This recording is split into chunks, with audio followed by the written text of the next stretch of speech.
Hey everybody, what's happening? I'm back and back relatively quickly. Why? Something came up, and something we don't talk about here a lot. I mean, we cultural issues in the arts, those are things, right, that I sort of concentrate on because it's what's uppermost on my mind. But specifically, we haven't talked about the movies much here. And then the Oscars happened the other night, and I really didn't check out a lot of that because I find it hard to watch. Frankly, I always thought it was. It's a cringe fest, but it's interesting how we do tend to root for things that we think are strong, that are going to get some kind of, the culture is they're gonna get a little bit more of a prize, means that certain values and certain ideas are going to get pushed more. So it's not surprising that people have strong rooting interests in all these things. I've been trying to catch up actually also on all sorts of movies that I haven't seen yet. I saw Poor Things last night. I'm going to see Emma deserved her Oscar. The film, I think it kind of lost its way. I think it started off very strong, and then I think it couldn't decide what it wanted to be. So I thought they could have trimmed some. It would have had greater focus. It would have, I think, made its points with even greater impact. But so I thought it was an okay film. Certainly, I like the fact that it got all sorts of people freaked out. Anything doing that is usually good. And the people that were freaked out were both on the left and the right. Okay, so it's an equal opportunity offender. Good. That's fine with me. I like that too. But I wasn't sure that it was an unbelievable film. I think it's a good film, but I didn't think it was a great film. I give it a solid B. Let's see what else I've got. American Fiction's happening tonight. I'm very much looking forward to that. I had done Barbie. I had done Oppenheimer. Anyway, what occurred to me was the way, there are tons of videos here talking about either reviews or spoiler free, it's going to be spoiler free. Or the one with spoilers, we're going to talk about all the stuff that happened. Okay. And that's really what got me interested in talking to you guys today, is that whole notion. Because, not everything, in literature, not everything's War and Peace, just like, right, there's all these different levels. There's stuff that's going for something very serious, and it's very, very serious stuff, and it's high art, and it's all of that sort of stuff. And then there's stuff that, a little more bubblegum and popcorn. And again, without saying one's better than the other, but they serve different functions societally, and as a consumer, you are getting a different thing out of it. And they're all fine. But what got me all interested in talking today is, a couple of years ago, I saw Dune Part 1, and I thought Villeneuve did a good job with that. And I have not seen Dune Part 2. I'm going to in a couple days. And it occurred to me, if you, let's say, I started thinking about someone who's going to go see this. And I have to give you a little background on a few things to give you an idea why I'm going to say what I'm going to say. I read Dune, Frank Herbert's Dune, in the summer after my seventh grade, of being a seventh grader. I read Dune, and I read it primarily while I was at a music camp in central Maine somewhere. And as I was reading it, I was listening to Rimsky-Korsakov's Scheherazade. So one of the all-time great gateway drugs for classical music. I was listening to that and reading Dune. My, oh my, it had an incredible impact on me.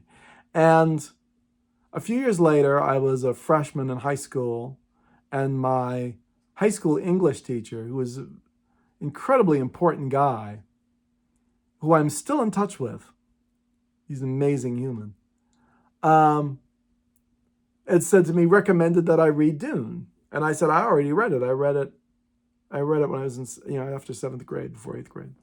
And he said, really, Dave, are you the Kwisatz Haderach? And I knew what that meant, to be the Kwisatz Haderach. And I laughed and I said, I don't know, who knows? And I had great years in English with this guy. But my dad was an English teacher, and a good one. And he was on the school committee in my town, and got very involved in all that because the schools weren't in great shape, and he decided to get involved, particularly since he'd been an educator. And he was at least partially responsible, I think very much responsible, because he really got a lot of other people on board, for hiring the guy who was my high school English teacher, who I'm still in touch with today. And my dad loved live theater and directed plays, and had always been involved in that. And that, this runs in my family. I had an aunt who was a dancer on Broadway in the 50s and 60s. All sorts of theater people, and there were some musical people, but a lot of theater people. There were some visual artists. That was all percolating in my family. And so, but a lot of theater stuff. And I seem to know a lot of English teachers. My dad was an English teacher. So one of the lessons my dad always got across to me was not to really get into, if you're going to approach any of these things, especially the more serious, serious literature, for instance, that you should approach it trying to get an idea of the author's intent. And things like setting and plot and even character were secondary, right? What is the author's intent? What is he talking about here? And although plot maybe seemed like that's the whole thing to a lot of folks, my dad was like, well, it's just a device, and it's not the whole thing, and it's not even necessarily the most important thing.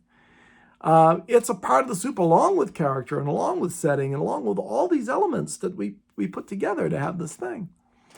To not get wrapped up into it too much, to think that that's it. And so much of what I see here, right? If people are if you're watching a miniseries, right, or episodic television, or you're watching a thriller, or you're watching something where you don't want to have the big moment spoiled, right? Spoilers. I totally understand. And that can happen with big, important films too. I mean, right? I'm going to watch Citizen Kane. Well, Rosebud was a sled. Don't do that, right? Of course, I get that, right? Okay, so I'm not dismissing that entirely. I understand why people are that way. But if you're really going to understand some pieces, it helps if you have a bit of a primer. I'll give you one example. High school English. You probably had this happen to you. I remember for a lot of kids, approaching Shakespeare was incredibly intimidating. Not surprising, really, right? And my high school English teacher, who could speak a degree of Old English, he was quite the scholar, and an Anglophile, and loved Shakespeare, sat there and said, wait a minute. I will gamble on this. I am convinced that, because this stuff is timeless art, but you've got to take it off this pedestal, and because that's the problem. Let's not worry about the plot. Okay? Let's not worry about the plot. And let's not worry about the language. We'll get through all that so you know what they're saying. Look, the point of it isn't to make it so difficult and so that you can't understand it. That's not the point. The point is to understand it. And so let's not sit there and go, it's all about plot. Or it's not all about plot. Or all about character. Actors will tell you it's all about character because they get to play the characters. Writers, a lot of time, are very into character and think that that's okay, that's all right if you're writing a specific sort of way. But to get your arms around some of these things that might seem large, look, we'll iron out the plot before we even read it. We'll iron out why were these people like this, fighting families? Well, in that town, at Verona at that time, right? This might have happened. This would have seemed relevant to the people at the time who saw this because these sort of things were actually happening. Okay. So let's get all that down so that when you actually read it, you understand what they're saying. Now all that stuff is already understood, right? Makes it a lot easier. I remember him teaching Dickens. Great. Let's talk a lot about what Dickens was all about. Let's talk about London at that time. Let's talk about class and what he was talking about. Let's get into all of that.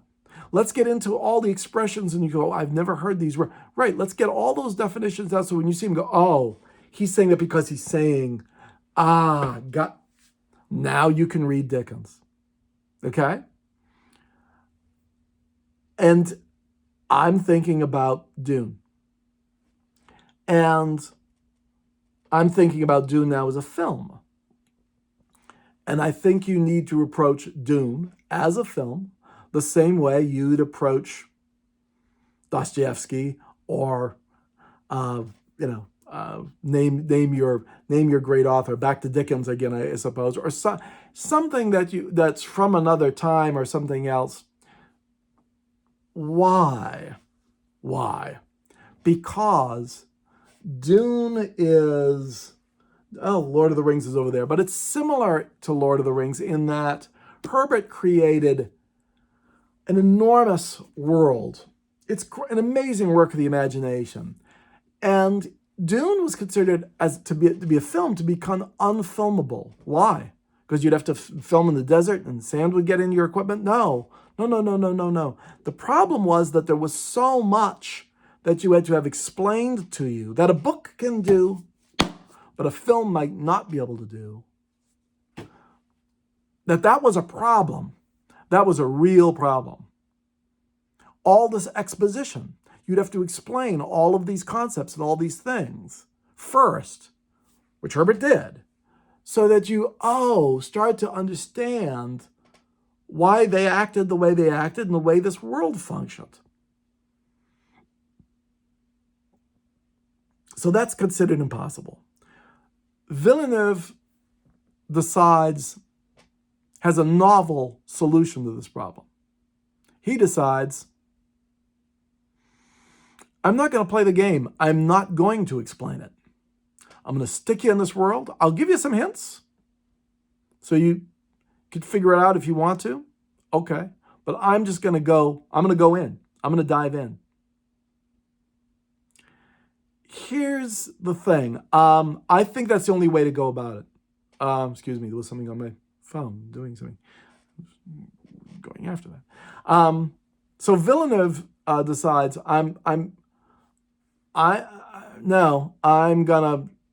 the only way to win is to not play that game. So I'm not going there. It reminds me of, I remember reading about the writers of original series Star Trek and them arguing around the writers' table about Kirk pulls out a phaser and he shoots something and it does some magical thing, and someone's sitting there going, wait a minute, he's got a laser and lasers don't do, because lasers existed and industrial lasers had happened at that point. They were like, wait a minute, lasers don't do that, so why are we saying he could do it? And the other writer, no, we didn't call it a laser. Notice we didn't call it a laser, we called it a phaser. And the guy goes, well, what's a phaser? And the guy says, I don't know, but it can do that. And they made, it was a very conscious thing that they talked about. We're not going to explain how stuff works. I'm now going to remove my phaser, right? No one pulls out a gun and explains how the firing pin and the mechanism, and right? In a cowboy movie, you just know, guy pulls out a gun, and they said same thing. Kirk pulls out a phaser, which has all these properties that it could do, and just does it because it's the most natural thing in the world. And you as an audience, because you haven't been explained to you, sit there and go, oh, well, it seems reasonable to me. By not explaining it, by not going down that expository route. Now that can work. And it does work in large degree in the first Dune film, and I'm sure it does in the second too. I'm looking forward to seeing what he did with it. Because I thought the first one was about as close an adaptation as you could make without going, unless you want to make an 8-hour film. There's no need. A little trimming was okay. And I think what he's done has been judicious and smart, and I don't have any problem with his adaptation. But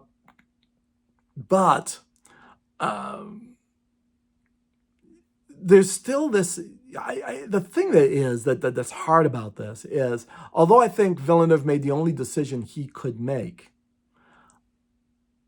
in some level, I think it's still confusing for people.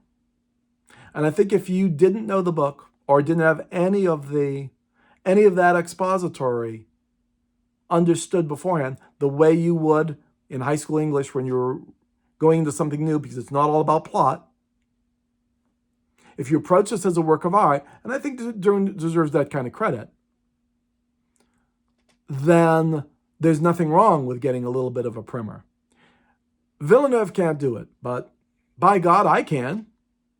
And I think if you haven't seen any of these and are going to go see this, I think I'm doing you a solid.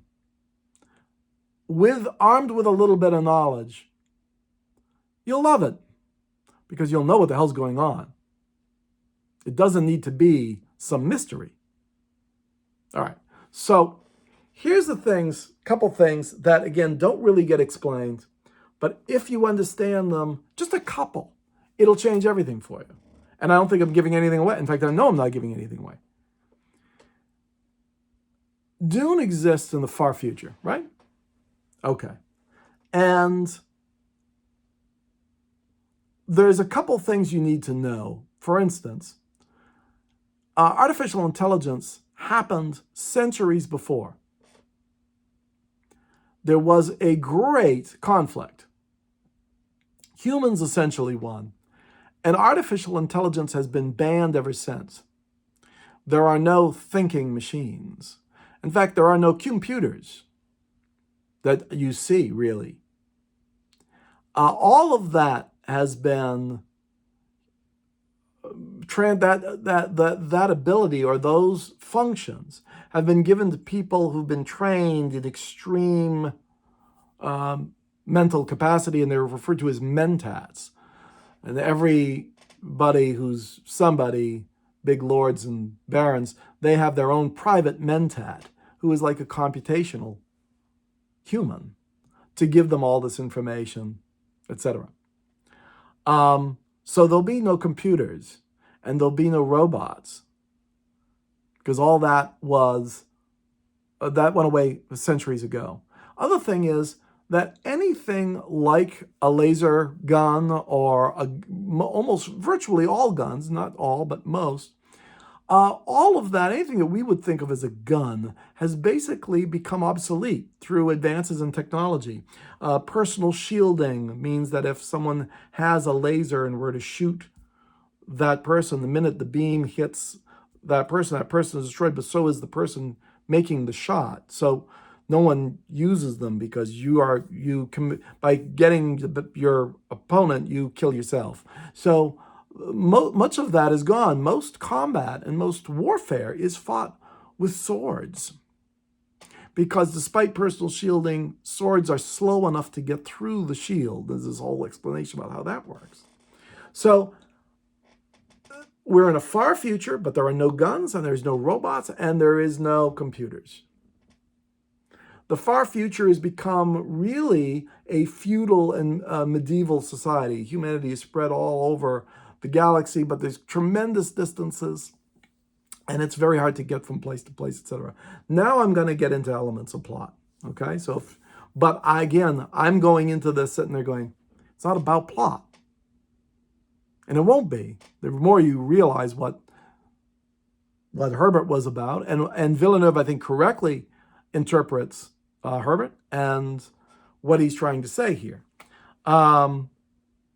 So with all that in mind, now we have to understand a couple more things. There is a thing referred to as the spice. It's called melange. It is a drug, basically, that enhances human abilities greatly. It can prolong life. It can give people an ability to a degree of clairvoyance. Okay. And it's probably the most important substance in the universe, and it is located on one planet, and one planet only, the one where all our story is going to take place, the planet of Arrakis. So who controls that natural resource? That becomes very important. Now, like I said, we're in a sort of feudal society. There are great houses, dukes and barons, and there's an aristocracy, and there's an emperor that runs all of it. With the consent, there's a lot of politics, okay.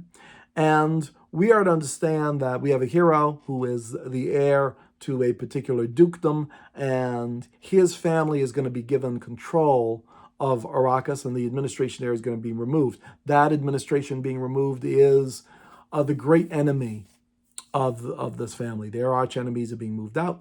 They're going to take over this fief, and they're going to run it. And they're being set up, and they kind of know they're being set up.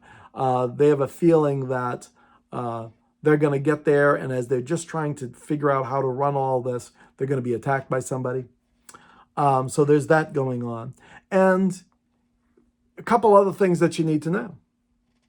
We are introduced to a secret society of sorts, an all-female, sort of female version of the Jesuits in a way. They're the Bene Gesserit, and they are they're involved in all the politics. They're pulling a lot of strings, and one of the things that they have been doing is they've been working on a centuries-long breeding program / human breeding program / genetic engineering program to create a superhuman.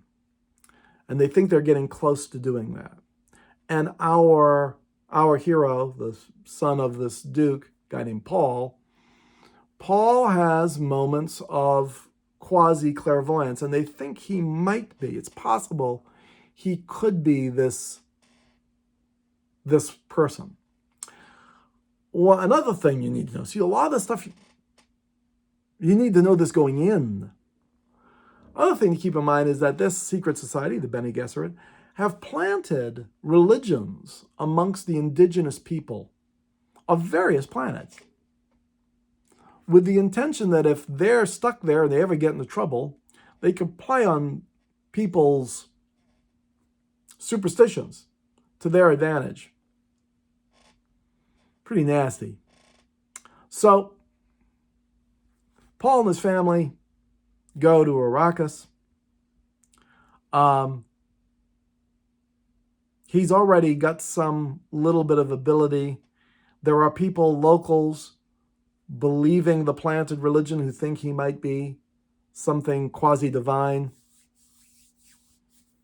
And then all hell breaks loose. His family has been set up. The emperor helps, and the bad guys come back and invade and wipe them out. But they don't wipe out, they wipe out just about everybody. But Paul escapes, as does his mom, and they go and live with the indigenous people of the desert. And there, the spice is kind of unavoidable. The indigenous people are around it all the time. And it starts to become part of Paul's life, and it enhances and awakens all of these abilities that were sort of there and now are becoming very there. And he starts to turn into some kind of superhuman. And the indigenous folks seeing this happen go, the prophecy, he is our chosen one. He becomes a religious, possibly thought of as being divine figure. He uses this to begin a war of revenge against the people who killed his family. Fine. And as time goes by, and there's some question, the locals are convinced he's this divine thing, but Paul isn't even sure what he is, because he might be, for all he knows. But what becomes obvious is he can see the future. All sorts of possible different futures. And so, since he knows what could happen in advance, he can manipulate events to come out his way. And he does. And so this all moves forward. What I think you need to know, though, so why am I telling you all that? Because it makes it a lot easier to understand what's going on here. But also, some people say, oh, well, it's a hero's tale. The the sun is going to rise and he's going to get revenge for his family. And yeah, but he's also doing some pretty unscrupulous and unethical things. And he makes an effort not to make it as... He realizes that this will get out of control, that there will be a jihad, and that essentially millions, if not billions of people are going to be wiped out all over the place who fight against him, because even if he dies, he's not going to be able to stop it. This thing is going to be... If he unleashes it, no matter how, despite his best efforts maybe to minimize it, it's going to... A lot of people are going to get killed, mainly in his name. And that sort of happens. Now, Herbert's point was to beware of such figures. And he really went to great pains about that. And a lot of people just didn't get it or didn't pick up on that enough. It's one of the reasons Herbert wrote a sequel. Because he was like, no, I'm not saying he's such a good guy. There's should be great ambiguity here. So what Herbert did, he was talking about politics. He was talking about influence, human nature, what people are willing to believe. And a great way to make that commentary, rather than talk about, right, this is one of the run-the-full things science fiction can do, rather than talk about in our contemporary world, he invents his own world. But human nature remains the same. And he moves all that to this situation. That's an amazing piece of work. I mean, there's like Tolkien, there's a bit of, he had his own words and so forth, the indigenous language. It's great stuff. And it's very deep stuff. But try to explain all that in a film and you'll bore people to tears. Because they're, not that that's boring, but that's because they're expecting film and they're looking to have a different experience. It's why doing it as a film is very hard.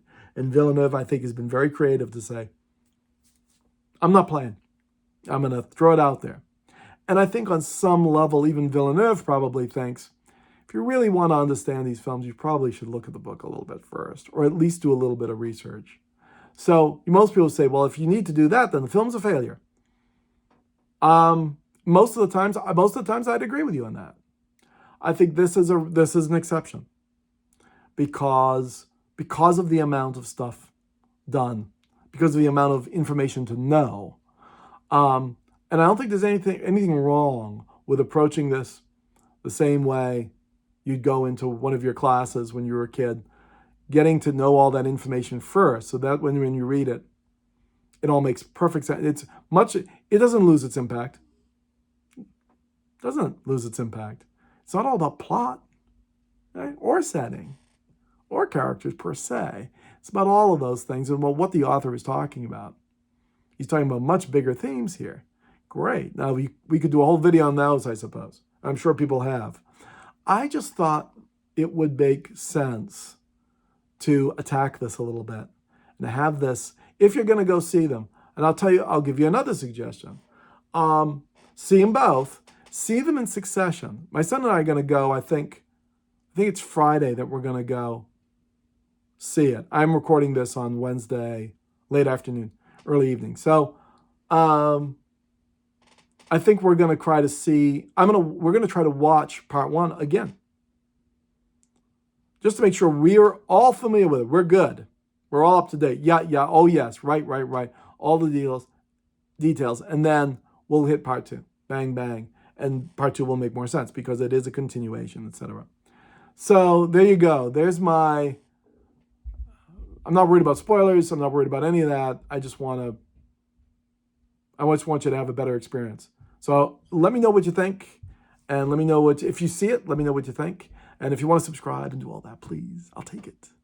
Because I'd love to get to know more folks and get out there and more people see our stuff so we have a better conversation. And as always, you could sit there and go, gee, Dave, I think you're full of it. That's fine. I'm not interested in having a conflict with anybody. But I think it's worth going to see. But this is an unusual movie, and I just think the nature of it makes us ask different questions and approach the whole subject of movies maybe a little different. And that's great. If Villeneuve's made people do that, it's a gift to the culture. Anyway, that's what I got for you. I will talk to you soon. Maybe I'll want to review it. I don't know. I'll talk to you guys soon. Y'all take care.